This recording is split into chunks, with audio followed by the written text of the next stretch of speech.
Durante mucho tiempo, una vez que ya se vio pues, que las caídas constituían un problema epidemiológico por el cual se tenía que intervenir, se ha ido estudiando cuáles son los factores que podrían desencadenar esta caída en el adulto mayor.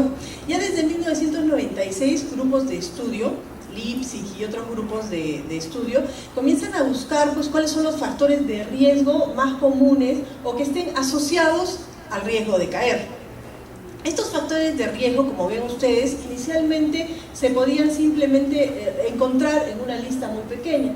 Este es un estudio que tiene un conjunto es un análisis de 16 estudios donde se identifican la asociación o el grado de asociación que tuvieron estos factores de riesgo con el riesgo de caer, ¿no? Dentro de estos factores de riesgo están la historia de caídas, la deficiencia de la marcha, la deficiencia en el equilibrio, el déficit visual, alteraciones articulares, alteraciones o deficiencia en las actividades de la vida diaria, deterioro cognitivo, depresión y miren ustedes la edad, ¿no?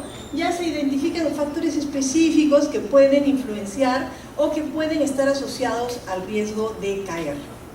Pero fíjense, quiero que vean la fecha de este estudio, es 2001, y el tipo de factores que se fueron buscando, ¿verdad?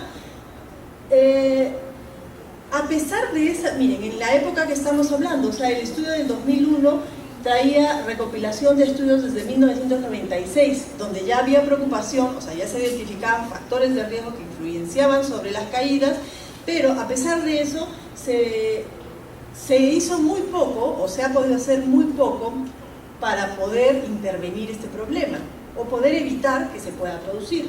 Entonces, el CDC o el Center for Disease Control and Prevention en Estados Unidos emite un informe donde habla acerca de el gasto anual que puede producir una caída o las caídas en Estados Unidos.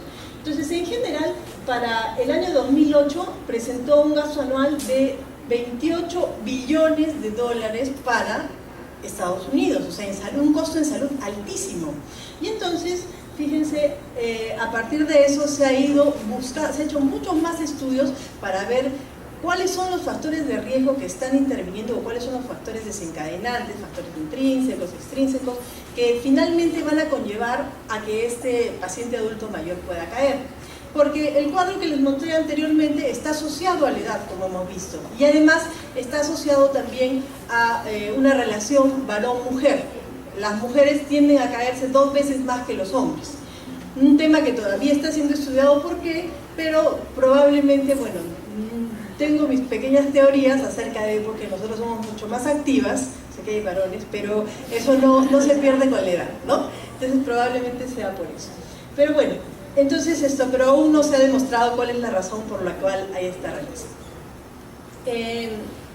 Una como les decía, con el avance de la búsqueda de la intervención o de evitar que se produzcan estas caídas, se siguieron haciendo estudios donde se lograron identificar mayor cantidad de factores de riesgo.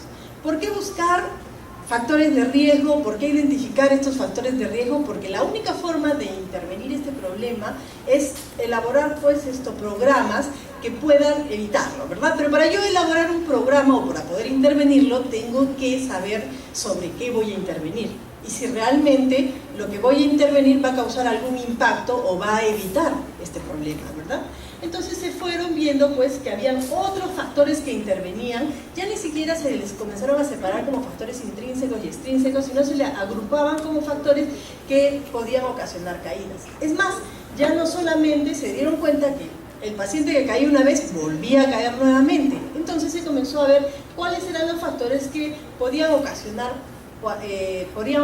pues una segunda caída, ¿no? Y aquí aparece nuevamente el sexo femenino, la historia previa de una caída, la presencia de morbilidades o de comorbilidades, la disminución de la actividad física en los pacientes nuevamente desórdenes articulares que ya no simplemente se reducen a la artritis o a la artrosis, sino otros desórdenes articulares que puedan alterar la marcha o la movilidad del paciente, enfermedades severas ya que se identifican individualmente como la enfermedad de Parkinson, disminución de la agudeza visual, de la agudeza auditiva y también pues algunos otros componentes que ya se han identificado o que ahora son identificados como por ejemplo la incontinencia urinaria y la presencia pues del uso de drogas, ¿no?